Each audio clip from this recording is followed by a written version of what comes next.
I got, oh, okay. Well, hello everyone. We're out here in Kalispell, Montana. We're with Randy Weaver, Roger Roots, and myself. We've had the pleasure of meeting Randy today and getting to know him a little bit and sit around some breakfast and talk. But go ahead, Roger, here. Well, we want to just chit-chat about one of the biggest trials in American history, which happened about 25 or 26 years ago in Idaho, Boise, Idaho, federal court. Probably to this day, it will probably go down in history as one of the biggest trials in American history. And we have the focus of the whole trial with us right now. This man suffered, literally the U.S. Marshals murdered his son, and then the FBI. So he was. The government came at him with every branch of government and with all of its resources. Ultimately, Mr. Weaver prevailed in one of the biggest trials in federal history, and we just wanted to sort of chit-chat about it after 25 years. We're going to recap the case kind of with him. We also got his book. Randy gave me a couple copies here today, and we will try to see if we can get some more copies later or tell you where to buy them at. Can they buy them on Amazon? No. Just they'd have to order them from me, actually. Okay. And that would be 206 Cooper Lane, Kalispell, Montana. Oh, apartment 31, Kalispell, Montana. Just address it to Randy Weaver and I'll get it and order what they want.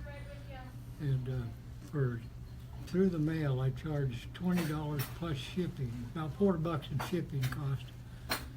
But, and I'll get it to them. Okay, well, awesome. Well, let's get to the point. I know it's been 26 years this year, hasn't it? Yep. 26 years. A long time ago now. Yeah, 92, 25 years, I think, last August. Last August, wow.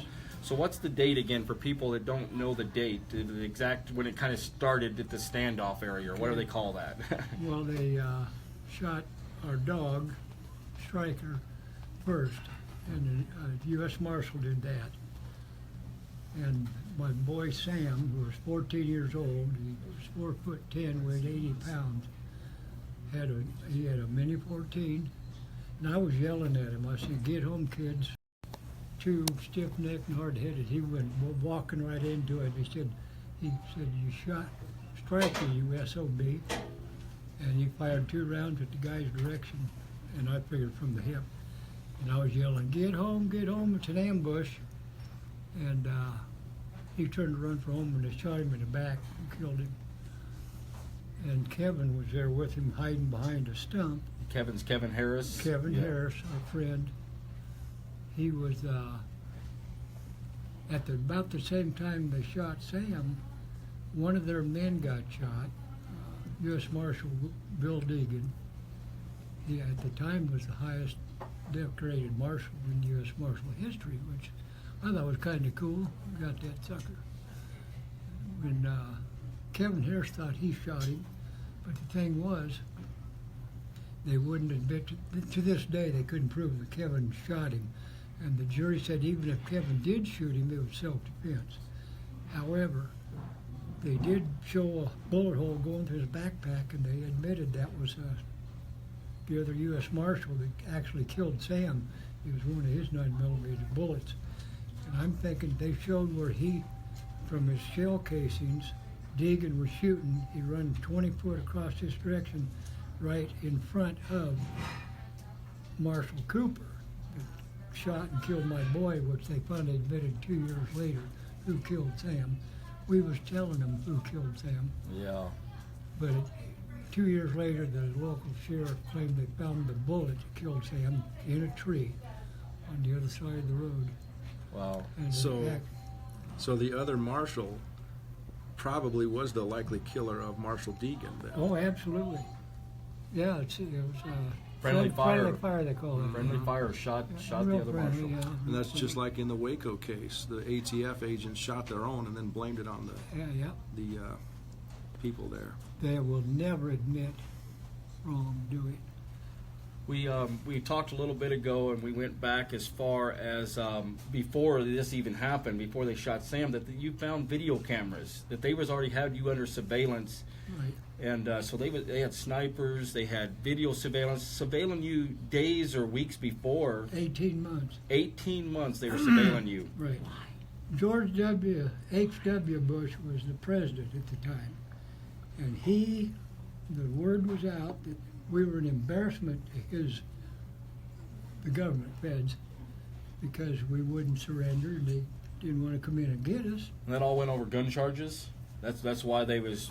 I was charged with manufacturing and selling sawed-off shotguns, which is not against the law. It's not against the law to buy, sell, trade, manufacture sawed-off shotguns.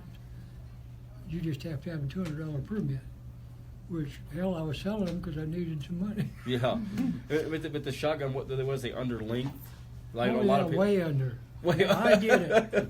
I did it right. They wanted sawed-off shotguns. I gave them 2 really good guns. He told me $500 he'd pay me for them. He ended up giving me $300, and in between the time he was going to come back and pay me again, I found out an FBI undercover snitch that hung out. He was Butler's main bodyguard.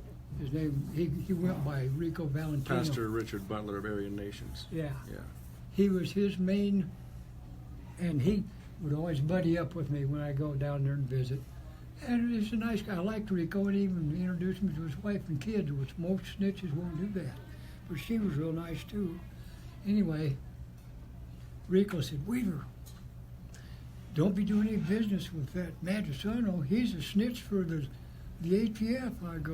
I didn't say anything. I said, "Okay." And I'd already sold him two guns, see. Well, so I didn't get my other $200. He still owed me $200. After all these years, yeah. Yeah. I should charge him interest too if I ever see him. I will kill him. I will kill him. You don't So, so after all these, Okay, I'll take his word for it. it's good advice from an attorney here. Yeah, you know what? I could give a shit. You can believe that. So after during your case and stuff, you were incarcerated. They kept you locked up for months. I was total time in jail was 16 months and a week or two out of an 18-month sentence for the failure to appear. Failure to appear. And they let me go early for good behavior.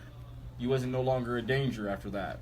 Yeah. According to them, yeah. Well, they figured out some of the deputies in there became friends with them. Yes. Good guys. There was a couple of dingbats, but you get that in any organization. But of all the charges they charged you with, they only really found you guilty of one charge. Right. I was charged with conspiring to overthrow the federal government. Hell, I'm still doing that.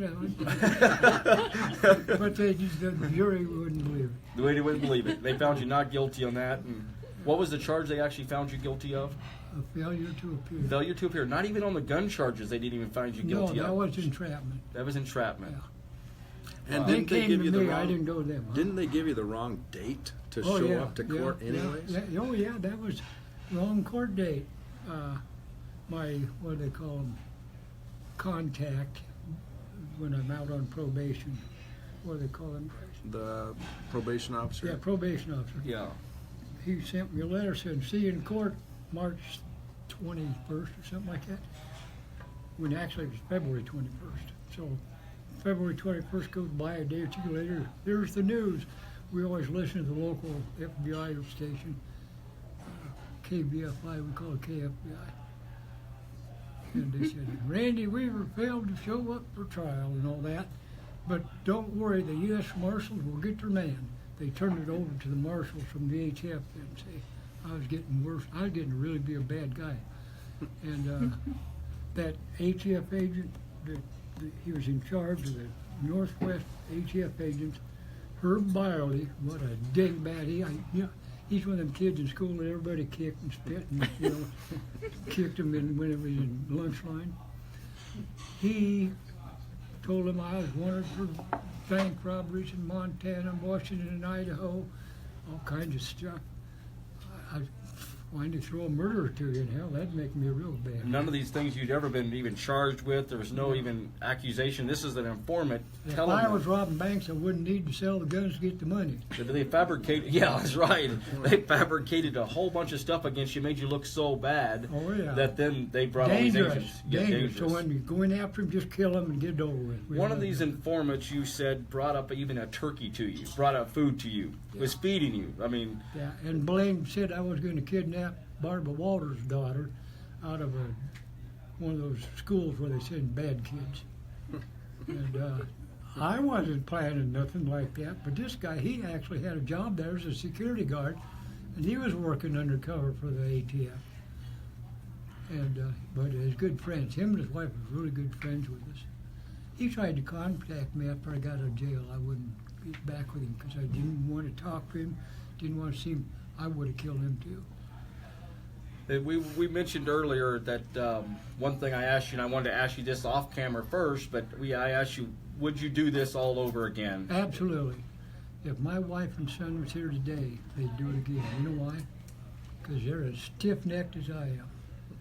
We're old. We're pretty much French and German mixture, and I'd have probably made one hell of a Nazi. This is about freedom. It's about freedom and for everyone. And Sure. when they're taking everybody's rights away, and the way they did you is totally wrong by surrounding your property with armed tanks and. I told my kids, raised them, don't ever lie to your family and friends. Don't ever steal from your family and friends.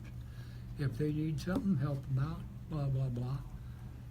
But I said, now, if you go to court, that's a different story. Your enemy tried to do something to you. I didn't tell them this till after all our court stuff. I should have. But if the enemy will kill you, why not lie to them if you have to? Well, the government lied in your trial. Some of these same witnesses and informants you said obviously lied during the trial, and they're not held accountable. There was about 3 or 4 federal agents that told the truth the best they knew it. One was an Indian out of Spokane, Washington. Thundercloud or Thunderbird, something like that. And he was a pretty decent fella. He didn't get the story totally right, but most of what he told was pretty right on. And there's a couple, 3. The second highest ranking U.S. Marshal, they called him Duke Smith. Duke Smith? I think that's, anyway, he told the truth. Well, he told the truth about the helicopter. They said that I was running around the building trying to get a shot at a helicopter. There was no damn helicopter. If I'd heard a helicopter area, I'd have called the kids and I'd been back in the cabin. Yeah. But That was sort of the excuse. They opened fire and killed, murdered your wife, and they were aiming at Mr. Harris, I believe, and they claimed that it was because that they were in danger of shooting at a helicopter that may have been in the air or something. No, that's why they shot me, because he said I was trying to get in position to shoot a helicopter, which wasn't there. And this Duke Smith, he admitted, he said, no, he was in their helicopter and they were nowhere in the area. And Jerry Spence, if I'd ever told he ever caught me a lie, he would have left me gone. What I told him, I said I was reaching up to turn the wooden door knob that holds the door to my workshop's what it was, tool shed. We've got the farm here. We got a rooster crowing over I there. wish I could get that. Anyway, reaching up, turn the knob, go in. My boy was laying dead on the bed, and I wanted to be with him. Well, I reached up, bam, and it sounded like a guy was standing right behind me. And it went through my shoulder, back, and out the armpit. And I thought, damn, that hurt. I had Sam's Mini 14. I was holding it in my left hand. And I went down, and I thought, they're going to kill me. Next thing I thought, I'm going to turn around and spit in this guy's face before he shoots me again, because it sounded like he was standing right behind me. I turned around and looked and couldn't see nobody nowhere. You were shot once on the left side. Right side. Right side? Oh, right side, yes. And Sarah yelled, she said, Dad, what happened?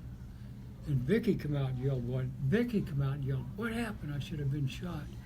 Sarah come around the shed, grabbed a hold of me, said, come on, Dad, we got to go. I thought, yeah, we better get the hell out of here. So we went running toward the house, and Vicky yelled out, "You bastards!" She said, "What happened?" I said, "I've been shot, Ma." And she yelled that out. She went back on the porch, opened the door, and was holding it. She had Kalispell in her arms, or a little 10-month-old baby girl, holding her. And she was right out there in the open. They saw her, saw the baby. She goes back, pulled the door, and then holding it open so we could run in. Sarah's pushing me, and Kevin's right behind her. Boom, boom, boom, all three of us. And just as soon as Kevin was beside my wife, boom, shot through the door, through the window, and went through my wife's face, broke her carotid artery, broke her jaw all over everywhere. And that same, what was left of that bullet went into Kevin's, would have been his left arm, tore a whole bunch of meat out in his bicep, went through his ribs, broke a couple ribs, and lodged near his heart. He laid there in the house for the next 6 or 7 days in bad shape. But his arm would start to swell up, and what did we give him? I can't remember. Cayenne pepper tea. And that will actually take the swelling down and everything. How old was Kevin at the time? Kevin Harris? 25. 25 years old. Yeah. And you had a 10-month-old daughter, a 9-year-old daughter, and a 16-year-old daughter. Right, absolutely. And was the door closed when they shot your wife then? No, she was holding it open. She was holding open. She was Here's the front of the house. Yes. Here's the door going open to the north. She was holding it this way, standing here. Inside the house? Just No, inside? right out on the Right on porch. the outside. Yeah, the door open to the outside. Okay. And she was standing there in front of that door. Well, behind it to Haruchi. But he shot through the window. And his 302 file, if you get it, and they're supposed to keep them, he drew a picture of what he saw when he was shooting, and it showed a deal, and there's another smaller one down here. It's like Vicky holding the baby. Yeah. Wow. But then after that, he said he didn't see anything. But on the 302 report, it says that he, yes. So they changed their They story. changed their stories. Yep. Yeah. Yep. Well, it's And the trial took place in Boise federal court, Yep. and with Jerry Spence, one of the biggest, probably one of the finest defense attorneys in American history. Biggest heart. And what did you think of Jerry's performance generally? Jerry actually didn't know a damn thing about the story. he didn't know nothing about it. No. He heard about it through. Through what we told him and Yes. what the feds lied about, and he was figuring out as he went the best he could. But I think it was all set up before it started. Well, one thing that was interesting, we mentioned Bo Grites, and we mentioned that Bo Grites came up there to your house, and you mentioned something that I didn't even know before, that Bo Grites actually wore a wire to your house Oh, yeah. and recorded everything, and he also told you that he already had an attorney lined out for you, kind of that Jerry Spence was going to be your attorney. Right. And that wasn't even true. Right. He lied about that. Jerry just promised to look into the case. And I told Jerry when I first met him, I said, I don't care. You got the reputation, the money, and the time. You'll find out we're telling the truth, they're lying, and you'll take the case. And Jerry Spence, the one thing he likes is the truth. And if I'd have lied to him one time, he would have left. There was one time, they talk about court using different stuff in court, and like the Constitution. Most judges, we're not doing talk Constitution, all this stuff. They won't let you use the Bible either. Talk religion? Yes. No. Jerry Spence says, this is unreal, Weaver. He says, you will never see this again in another courtroom. Well, here's this prosecutor, different times through the court, tried to use the Bible against me. Well, we had a Bible in there, and back then I could quote scripture a lot better than I can now. I'm losing my mind, But I can't remember all the different things he talked about, but this one time he says, I was raised Quaker. He's talking to the jury, and the Quaker religion, they raised us to, the Bible tells us to love. And these guys over here, he points at us, he says, they're full of hate. And I'm always, when I'm hearing lies, I'm getting mad and showing, looking ornery. And we had a whole passel of lawyers, and they come up, put their hands on me. They was watching me. Weaver, cool it. Your face is too hard. The jury ain't gonna like it.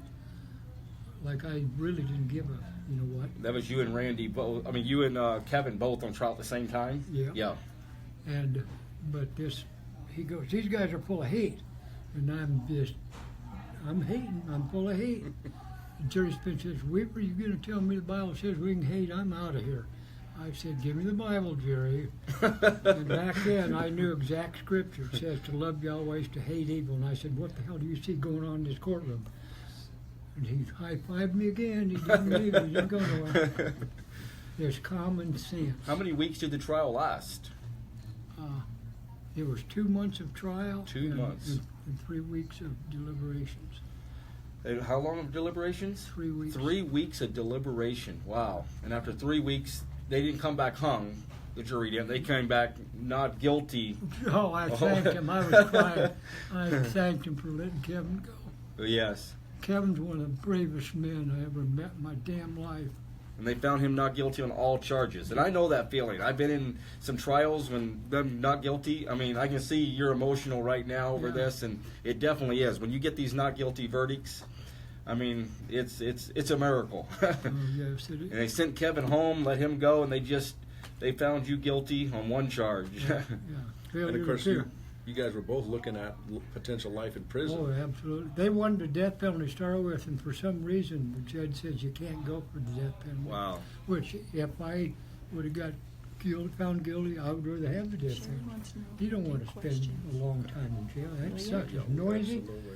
They got prison's full of idiots. Scream and yell and act like a bunch of 2-year-olds. Now, afterward, there were a lot of other cases involved that were sort of related. Of course, the Idaho district attorney attempted to criminally prosecute the FBI sniper, and of course, a lot of us know how that ended up. But what are your thoughts on that? Well, there was a lady attorney that was on our side, and she wanted to hang them guys for what they did. She wanted to get Haruchi on manslaughter, minimum. Horiuchi was the FBI sniper who murdered Randy's wife. And his prosecutor wanted to convict this guy. She was after him. Yes. And then they had a election, Yes. and the county, that Democratic county, put in this yes man for the county fathers, and he dropped all charges, said now it's too expensive to go after Haruchi. Oh, well. And another thing about that case that I've researched is where the Idaho Attorney General initially charged Lon Horiuchi of the FBI in state court. The feds reached out and immediately removed the case to federal court, and a federal judge quickly pronounced that Lon Horiuchi was immune, couldn't be prosecuted because he was on the clock as an FBI sniper hero, and ultimately that went up on appeal to the Ninth Circuit in a very, very well-written opinion by, actually was an en banc opinion of the Ninth Circuit. I believe Alex Kaczynski was the lead opinion writer. Of course, some of you might know he's sort of a libertarian judge, and they just booted him off the Ninth Circuit maybe a month ago for allegations of grabbing too many women or whatever. But anyway, he was a great libertarian judge on the Ninth Circuit. He wrote a great opinion. Yeah, we won't. And reversed the trial judge, and it went back down. And ultimately, the Idaho authorities got permission to prosecute, and as you say, they dropped the ball. Wow. But one thing I thought was interesting, and maybe we'll take a few questions from the audience in just a minute that are out there, but one question I thought was interesting, you were in prison, you didn't even know about Waco, so this to me it was like two different incidents. I didn't even know the two kind of overlapped, but you said you was in trial when Waco burnt. Right. When the government killed all those like people. April 19th. April 19th. 93. And we started court trial like the 13th of April. And Jerry Spence come in and said, "You hear about Waco?" And I said, "No." "What about Waco?" And he says, "Well, they burnt all those people out down there." And now I'm going to tell you what, I don't like preachers. And that's pretty much what Koresh was. But to go in there and murder all them other people and the little kids, for crying out loud, if I was in on that deal, I'd have had to kill myself afterwards. I wouldn't have been able to live with my conscience. So did you follow any of the Bundy trial? Because we told you a little bit about all the Bundys and everything going on. And you got to meet one of them today, Ken Medenbach. Yeah, and it was so convoluted and crisscrossed and all this crap. And I knew the Bundys was right and the feds were wrong, which is pretty easy. Most times they are. And I don't know if prayer helps, but you could kind of say I was praying for them. I was really wishing for them. If that's praying, I don't know. But I'm so glad that them fellas come out so far the way they have. Finally, some folks left the country with some common sense. Democrats are so stupid, I can't believe it. I can't, I don't have any Democrat friends. Is there anyone out there that has a few questions? I've got two questions. A couple here. questions, yeah. What do you? One gal says she wants to know exactly how you were set up. Were the weapons that you made cut a 1/4 inch too short, or what? No, I cut them as short as I could. You can cut them without ruining the guns. That's what he wanted, and I did a really good job. In fact, when they were hauling me and Kevin to court for that 3 months' time, I would swear that the guy, what they call riding shotgun, was carrying my 870 Remington pump. It was such a sweet little gun. But if you had a $200 permit, it was legal anyway. Right. You just didn't have to. Yeah. If I'd had the permit, tax dollars, they call it permits. It's just another tax. One of these days they'll charge you a tax to tie your shoes. But Okay, and somebody wants to know what eventually happened to Lon Horiuchi after his involvement in Waco. well, they sent him to Louisiana for a long time. He was training troops down there how to be good snipers. And I'm sure he's retired now. And by the way, that HRT, the hostage rescue team of the FBI, was the very team that later murdered Lavoy Finicum in the Oregon case 2 years ago. Same exact team. Probably those FBI snipers were probably trained by Lon Horiuchi.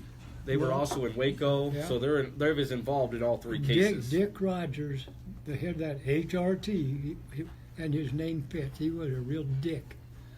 He was at Waco too. See, we were just barely starting court. We was only in a week of court, and it was a total of 2 months. But they figured that if they could stop this Waco thing, they would look real good, because they were looking bad. They knew they were looking bad for our trial. But we need those hostage rescue folks. 'Cause my kids were hostage, and my good friend Kevin was a hostage, and my wife was a hostage, and that's why they was all packing guns ready to shoot them son of a guns. Yeah. Did you get to see any of the protesters? Could you see them from your house? You just heard about there being protesters. We listened to KFBI, we called it. The local station was KBFI. We listened to that every day, and they was telling us the good news, the bad news, and the in-between news. I seen it from a distance. I was at the time I was a young man, about 20 years old, and so I was seeing it from the outside. Since I didn't go there, so I seen the videos and the pictures of all these protesters along this road, because I was just kind of imagining this abandoned or long dead-end dirt road, and I remember a sign that said "Dead End," and I remember people writing on that sign and big protest signs, and I put a paper sign up that said "Dead Mother and Child." Yeah, dead mother and child. I remember that clear to this day. There was also a friend that I've met in the last couple years. His name is Steve Struenberger, if I'm pronouncing his last name right.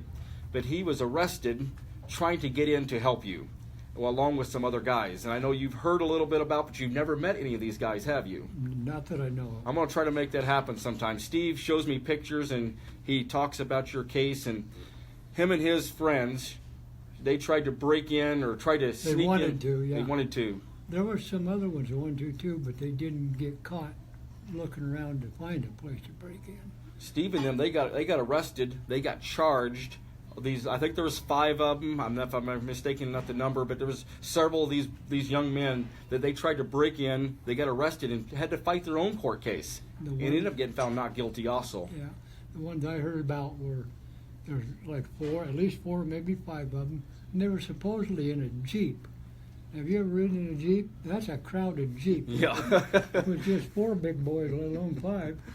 And I thought they was really into it. They come clear from Georgia, the ones I heard about, come up there to help. But they got stopped, they got disarmed and hauled down to the county jail. That's where they sat for a while. Does anyone else have any more questions maybe from that side? If not, what do you have anything else, Roger? Well, I think this is great to get Randy Weaver talking about this after all these years. Have you had any? Did you ever meet any of the jurors or? Oh yeah. After I was found not guilty and all that, some of them come to visit me once in a while, and then after I got out, they had a dinner set up. There was, I don't know, just 50 or 60 people there of local supporters, and some of the jury was there. And there was 2 ladies on the jury. Their first name was Dorothy. I won't give the last name, but one was a substitute teacher for dumb people at the college, or she would help, not substitute, but she helped dumb students get through. You know who usually they were, football players. And yeah, and the other lady was an 8th grade teacher from Mountain Home, I believe. 2 Dorothys, and they were just cool people. And I had lunch with them maybe twice. Then I had lunch with the older Dorothy, that taught dumb kids. Several years so later. You've been a Montanan for most of these years afterwards? I first moved out here in 96. Yeah, 96. I've lived here 3 different times since, and the last time I moved here was in '08. And yeah. Did the government try to take your land? Well, when they first arrested me on the gun charge, took me to Coeur d'Alene, I can't remember that county, but the county jail, held me overnight, and the next day, they kept trying to get me to sign these papers. I said, I ain't signed none until I see an attorney. They said, who's your attorney? I said, I don't have one. Well, the guy said, well, you're gonna, and I was cold. I get cold easy. I was a skinny little guy all my life. And I'm sitting in there in that holding cell, curled up, and the guy, this guy's name was Dick Rogers, the same as the ATF, or the marshal, no, the HRT guy. And he was, you're gonna stand there until you sign papers. I said, I'll die right here. Just leave me alone. Let me die in peace. And I signed the damn papers. Well, about a half hour later, they come and said, okay, you can go to your cell. And they brought me a blanket and stuff. And I didn't sign anything till the next day when they took me to court to see the magistrate. And he said, you sign these papers and you can go home. What this is a property bond, which means that if you lose your case in court, you lose your property. And I'm thinking, I ain't signing that. My wife's back, sign it. She went, I go, okay, Ma. I signed it, and away we went. Oh, the ATF boys didn't like it all, or the U.S. Marshals. But So you got off on a property bond, and that's how you went home. And yeah, actually, it was ATF then, and when I didn't show up for court, then they turned it over to the U.S. Marshals. U.S. Marshals, yes. And lied about me robbing banks and all kinds of stuff. I'm Well, really surprised you didn't have me up on murder. Yes, yeah. Well, thanks again for this little interview and the guests out here and letting them get a little piece of this history. I would like to say, Yes. these folks right here that I met today, a couple of them I know, I've known for a while, Dennis and his wife, Connie. These guys I've met today are some of the nicest people, and this has been the most fun day I've had in a long time. Well, I hope so. I've enjoyed it, totally enjoyed it. You guys are awesome. And you met Ken Medenbach today, one of the guys from the refuge. Oh, yeah, that's my prison buddy. Yeah, you're your prison buddy. Yeah, you got to talk with him quite a bit. That's pretty neat to see. I love you We'll guys. get some pictures after a while so we can post them up for people to see. There's a question. Yes. Did the FBI negotiators use Bo Grites to negotiate with you? Yes. Could you expound on that? Well, Bo went up there. I had 3 or 4 different friends contacting Bo. They knew him from the Patriot movement, and they knew he was running for president on one of them off-the-wall tickets. And they contacted him, and they was all asking him to come talk with me and negotiate.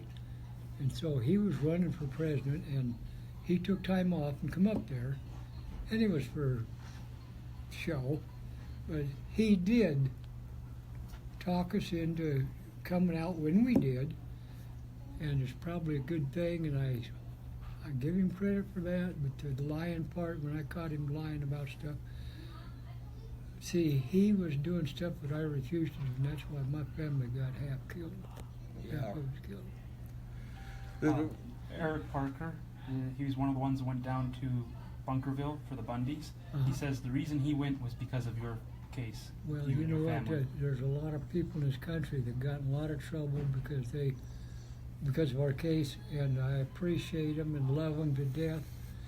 If I was a rich man, I'd help them. You know, people think I got a lot of money out of the government. I got $80,000. My kids each got $800,000, 3 of them, and I had to fight for that. They wanted to give me $80,000 to start, or $100,000, 80 after the lawyers.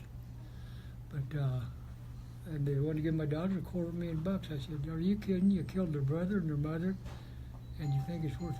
No, I said they need a jump start in life, a big one. I said they each get $1 million. They went to $500,000, then they went to $2 million. They finally give it to me, and I was thinking later that I probably should have done my case separate from theirs, took it to an Idaho jury, and right after we settled, this federal agent come on TV and said, "Well, we're glad they settled out of court. We're afraid an Idaho jury would give them that $250 million." And Jerry Spence told me, and I was discussing before that, he goes, "That's probably true, Weaver," but he says, 8 years later, after all the appeals, they'll get a liberal judge will come and say, "You don't get anything," and that's what it'll be. And Yeah. I said, "You're probably right, Jerry. Give me the 80,000. Let the girls have their 800,000, and I'm happy." Yes. I have another question. Wasn't about money anyway. Do you have faith in the federal court system in helping resolve issues with government overreach? That's a pretty good joke. Only if you got the truth and it's on your side and you can show the truth and prove it, you got a good shot at it. But they do hide the truth for sure. But they will try to stop you from testifying the truth if they want to hang you. But Jerry Spence, like I say, you know, he was a hot shot. He didn't like to lose. I said, "You don't like losing, Jerry, but we can win with the truth, and you know that you'll find out they're liars. We're telling the truth, and we'll win." Did you testify or Kevin testify in the trials? Neither one of you testified. When the prosecutors give up and said, "We're done," well, Jerry had asked me, he said, "Weaver," he says, "Do you want to go on the stand?" And rebut? I said, I don't think we need to." He said, "You know, I don't either." He said, "They haven't proved anything except that they're a bunch of liars and deceivers." Yeah. And so Jerry said, "Nope, we're done."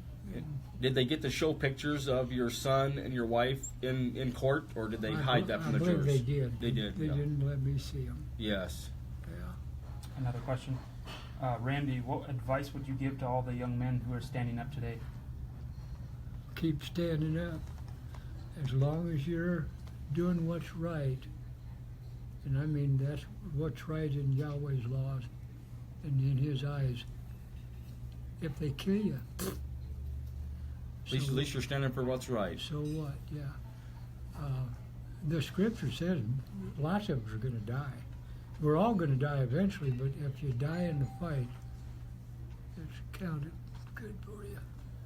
Well, thanks again. I appreciate it, Randy. It's been awesome to sit here with you and Roger. It's been my pleasure, fellas. Thank you. Believe Again, me. here's the book, Ruby Ridge, and I recommend everybody to get it and read the whole story. And thank you for joining us today and this little interview. And thanks again, Randy. You're welcome. Okay. Thank you. Thank you, guys. It was